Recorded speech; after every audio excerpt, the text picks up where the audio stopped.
A soldier declares that they are cavalry soldiers of the White Cavalry, emphasizing that, for the sake of their great majesty's domain, they must exterminate every last one of them. The soldier takes charge of the other soldiers, and together they attack the locusts, successfully killing them. The orc tribe also aids in the defeat, eliminating the locusts and even fries them over a fire before consuming them. Akush eats the locusts and remarks that they are high in protein. Emily arrives and calls an orc warrior over. She hands him a flower and expresses her gratitude for saving her earlier.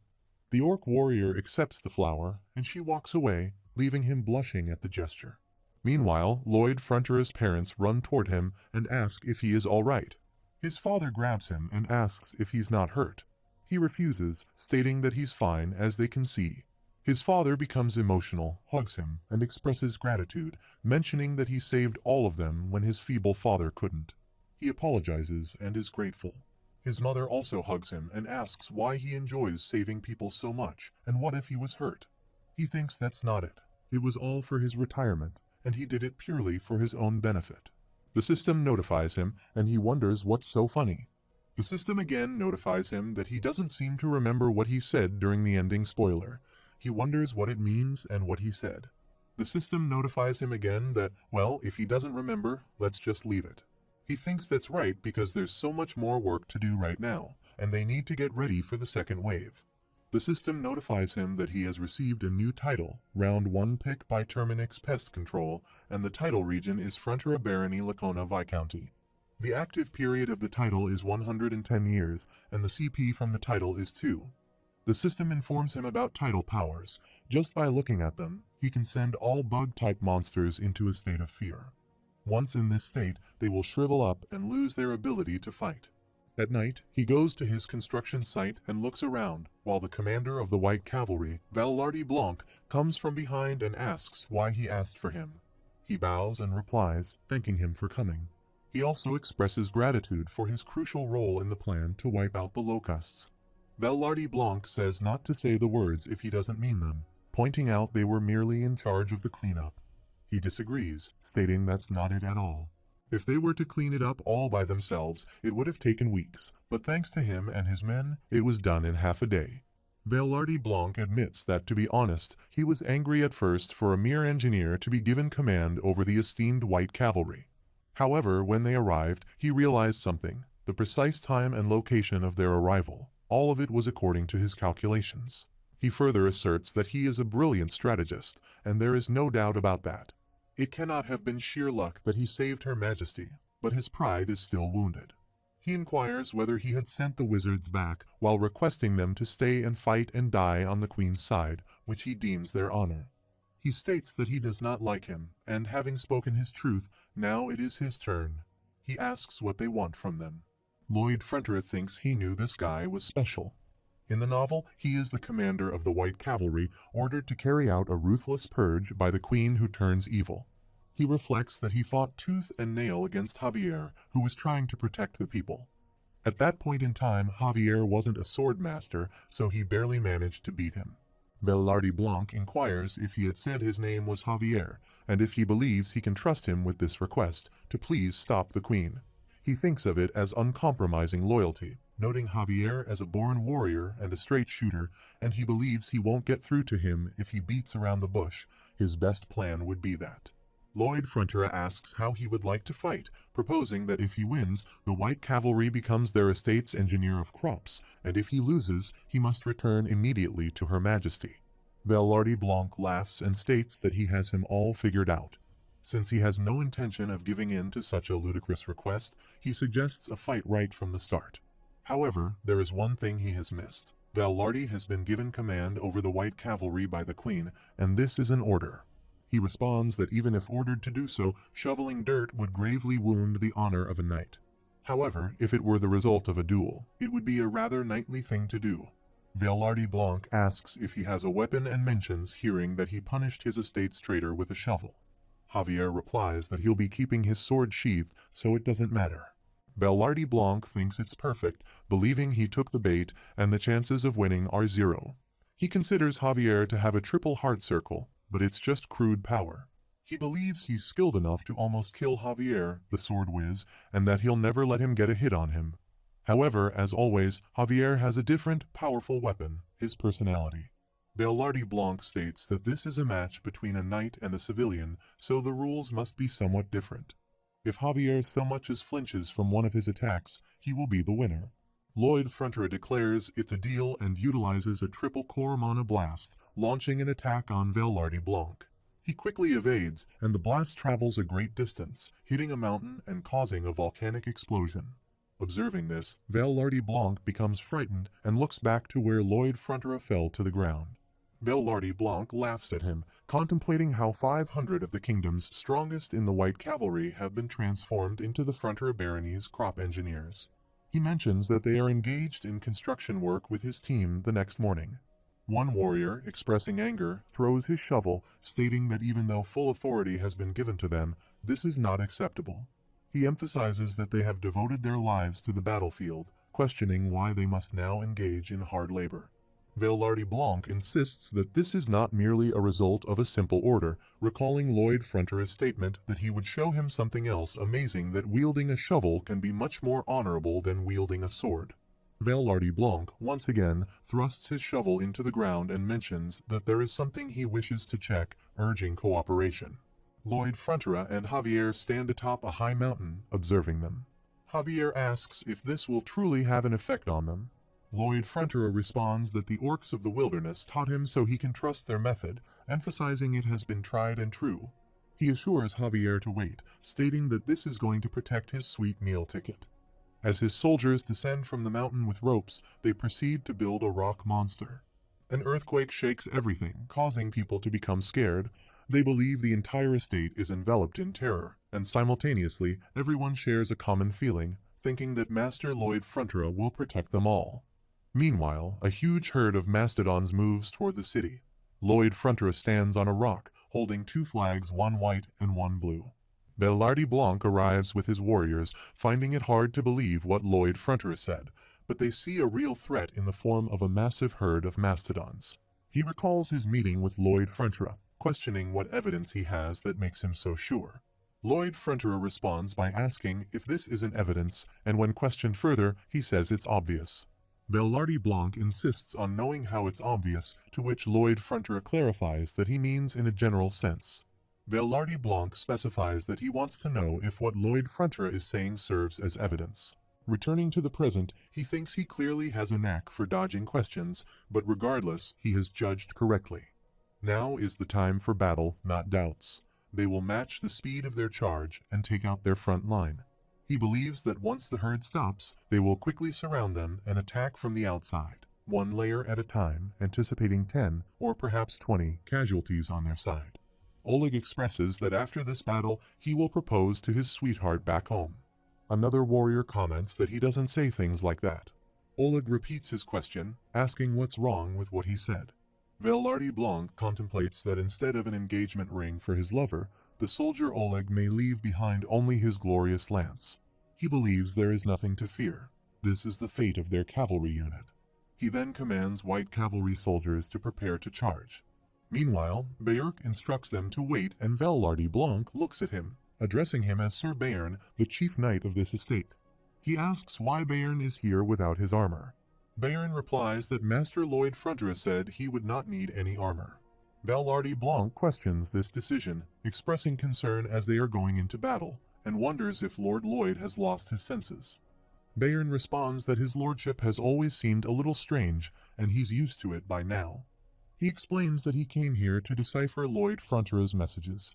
Belardi Blanc inquires about the meaning of deciphering. Bayern asks if he sees Master Lloyd on that white rock. Belardi Blanc confirms that he sees him. Bayern explains that his lordship will soon send a signal. As he observes, Lloyd Frontier waves the flag and gives the signals. Bayern directs the soldiers of the White Cavalry to move to the village's southeastern edge, urging them to move swiftly. Belardi Blanc dismisses the idea as nonsense, stating that Lloyd Frontier is practically asking them to clear the path for the mastodons. He emphasizes that it is only a matter of time before the mastodons overcome the earthen ramparts. He checks his current location and attempts to measure the distance to the new location. He observes that Lloyd Frontera seems to want them to attack from the side, but he believes they can't stop this charge with a side attack. Lloyd Frontera responds by saying that if Velarde Blanc keeps arguing, he will report them to Her Majesty. He waves flags repeatedly. He questions if Lloyd Frontera is serious about tattling on them to Her Majesty. Bayern denies this and claims that all of this was predetermined. Lloyd Frontera, perplexed by the situation, thinks it goes against all common sense as he looks at the mastodons. He believes they are here and waves his flags again, smiling. He reflects on Phase 1 of the plan, blocking the mastodons' path with a relief image of their natural enemy, the Megalania. Observing the mastodons charging toward the rock monster, he witnesses them falling down, contemplating Phase 2. Velarde Blanc commands the white cavalry troops to quickly march forward with much noise and movement. He instructs them to kick up a dirt cloud and bang their lancers together loudly, and they all follow the instructions. Velarde Blanc ponders if they are executing his plan, but confusion sets in as he sees them turning back and roaring. Lloyd Frontera thins the herd of mastodons, frightened by the Megalonina, and now believes they can hear the steps of another Megalania approaching. The mastodons become scared and run in another direction. Lloyd Frontera thinks that if the herd moves north, they will have succeeded. Velarde Blanc realizes they are on the move, but then realizes that in that direction lies the ditch where they dug up the dirt for the relief image. He reflects on why he had asked them to dig such a long ditch there. Mastodons swiftly run towards the ditch. Lloyd thinks it's Phase 3 of his plan as they all tumble into the ditch. Piporong reaches the edge of the ditch and shouts for the Battle of Salsu, but Piporong doesn't listen. Instead, he throws a lot of water into the ditch, and they all are carried away with the water. Lloyd Frontera throws his flags and strikes a pose of victory while everyone looks at him. The mastodons attempt to swim, but they struggle, eventually reaching the river and then making their way into the forest. Slowly emerging from the water, they become exhausted. Velarde Blanc observes them and realizes they have truly won without even engaging in a fight. Lloyd Frontera remarks that there is plenty to eat downstream, giving the mastodons no reason to return to a place with a Megalania. He expresses gratitude for the new canal they have, thanks to the mastodons. Velarde Blanc questions if Lloyd Frontera had truly planned to use it as a canal like this. Lloyd Frontera denies the exact plan, but explains that as they were digging, he thought it could be useful, considering that every time they fought a battle, they would lose at least 5 men. Velarde Blanc goes to the house of warrior Durando, presenting his sword. He mentions that Durando's husband died honorably in battle for his country and people. Velarde Blanc assures that this cavalry regiment and the kingdom of Magentano will forever remember the bravery of Sir Durando. Durando's wife sits on the ground, crying heavily as they bury the dead warriors, evoking strong emotions among the other warriors. Velarde Blanc questions how much time he plans to waste on training now. Despite heavy rain at night, he remains in the graveyard, contemplating valor and honor. Each time they lose a man, these words are repeated, but he finds it nonsense as deep down, they know death doesn't leave behind honor. It only bequeaths hellish days for those left behind. The next morning, at the training ground, a warrior tells Oleg to ensure he invites them to the wedding while grabbing him in his arms. Oleg responds affirmatively, and Velarde Blanc observes them.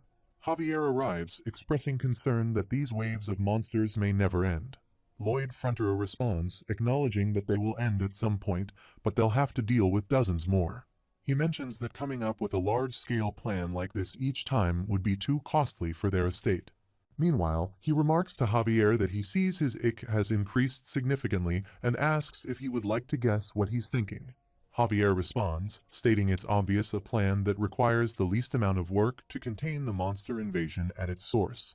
He acknowledges that it's the right idea and asks about that plan. Javier assumes he already has one in mind. Velarde Blanc declares that the White Cavalry Knights will assist him with his plan. Javier questions what he is saying, as he's not planning to go back to the capital. Velarde Blanc shares his intention to send a letter to ask for Her Majesty's permission. He explains that today he witnessed what real victory is, realizing what an incompetent leader he had been all this time. He kneels in front of him and asks for permission to stay and learn from his wisdom. All his other warriors also kneel alongside him. Lloyd Frontera mentions that he was actually about to throw himself at Velarde Blanc's feet and beg. He asserts that without Velarde Blanc's help, there is no way the plan would work. They all enter the palace, and in the meeting, Lloyd Frontera, Javier, Velarde Blanc, Arcos Frontera, and Marbella take their seats. Lloyd Frontera asks his lord if he remembers when he said he would make a waterway from Lake Capua, and his lord was firmly against it. His father confirms that he remembers. Lloyd Frontera explains that there is a legendary beast at Lake Capua, and King Storma lies asleep in its depths. However, he insisted that the disturbance from the waterway wouldn't be enough to wake him and pressed on with its construction. Lloyd Frontera agrees, stating that this time they really will wake him. His father vehemently objects, and his mother firmly says absolutely not. Velarde Blanc votes yes, raising his hand. Javier affirms that he agrees, and Arcos Frontera questions whether Javier, as his knight and guard, should not object to this. Javier replies, asking for forgiveness from his lord, but asserting that they will not win this argument anyway. His mother remarks on how smart he has become. Lloyd Frontera raises his hand and declares that, as per this democratic process, construction begins now. His father questions what's democratic, who told him, and advises him to hold on. Lloyd Frontera, Javier, Velarde Blanc, and their knights and warriors move forward under the supervision of Lloyd Frontera. Javier asks if Lloyd Frontera intends to awaken King Storma and somehow control him. Lloyd Frontera responds, stating he's not a wizard, and questions if that even sounds possible. He adds that he looked into legends, stories, or any mentions of King Storma or his habits. He mentions that one reference describes King Storma as a giant beast as big as a mountain, but surprisingly, there is no mention of him ever attacking humans. More importantly, he built the lake by creating the dam himself, and it is said that if his habitat is damaged, he will let out a shriek before starting repairs. He explains that this is why he is going to destroy a part of the lake continuously throughout the day and night, fixing it each time only to destroy it again, laughing at the idea. He states that this will scare the monsters coming over the eastern mountains, and he calls his Operation Guard Dog. Javier thinks that Lloyd Frontera is saying he will torment a beast that's sleeping happily, and even Satan wouldn't do this. Javier questions the possibility of Lloyd Frontera's research being wrong and what would happen if King Storma attacked them. Lloyd Frontera responds, stating that Javier is asking the obvious, and as a knight, he needs to defeat King Storma, pointing towards him.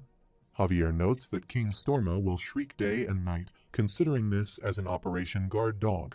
He thinks he's being treated like a dog. As they all approach the lake, Lloyd Frontera utilizes his survey simulation mode skill to observe everything. He thinks about where to breach without causing a flood and waking King Storma, making various gestures to understand the location and other details. Javier reassures others that although Lloyd Frontera may look a tad strange, he is of sound mind, or at least a bit eccentric, so there's no need to worry. Velarde Blanc remarks on the maniacal appearance accompanying Lloyd Frontera's extraordinary intelligence, finding it truly remarkable. The legendary beast, King Storma, sees them and thinks that humans have come again. Bubbles appear at the outer layer of the water, and he contemplates forgiving them last time. However, if they dare disturb his slumber again, he will kill them all. Lloyd Frontera hears someone's voice and looks towards the source, where Bayern is laughing.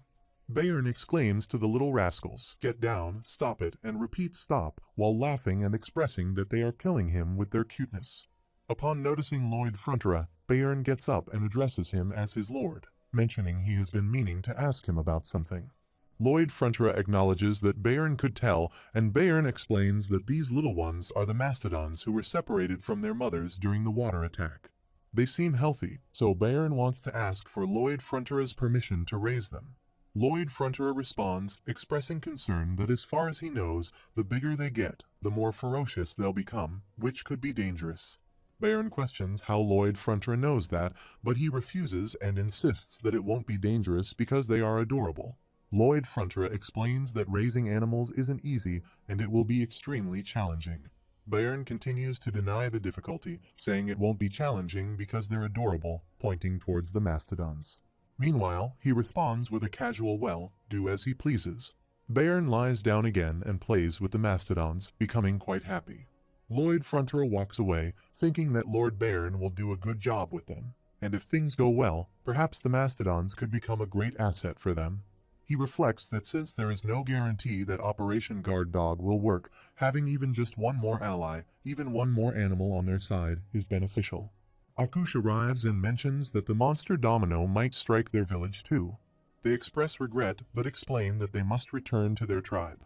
Lloyd Frontier thinks it's a shame to lose such a strong ally, but their region is also in danger, and it couldn't be helped. He instructs Officer Greg to gather 5 men and ride with the Sand and Steel tribe. If trouble strikes, they should inform him right away. Officer Greg agrees, and Lloyd thinks that they will be willing to help them for a long, long time. He needs to do everything in his power to keep their army strong.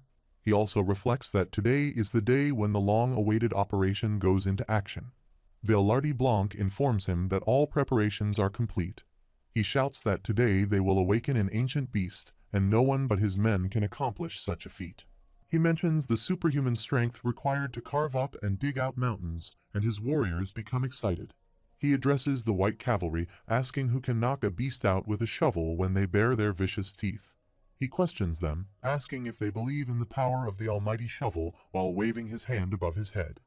They all become emotional, wave their hands in a pose of unity, and affirm that they believe the shovel conquers all, waving their shovels high. Meanwhile, they march forward, and Javier comes in front of them as they repeat the chant, "The shovel conquers all," again and again. The system notifies that Javier truly pitied the White Cavalry.